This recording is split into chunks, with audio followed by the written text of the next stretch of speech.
Magandang hapon sa lahat. Ito lang po ang handa ko sa araw ng kaluluwa. Ngayon, so ito na ang naluto ni Mami B. Biko, and then konting spaghetti. Yan lang po. Ang aming handa. Tapos adobo. Yan lang. Wala nang iba. Yan.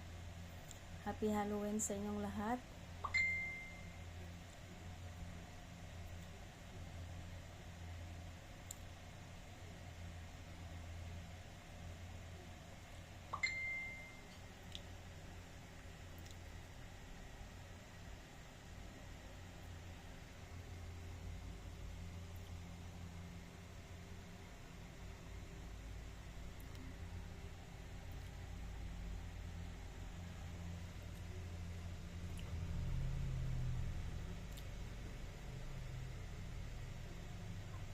Maraming salamat.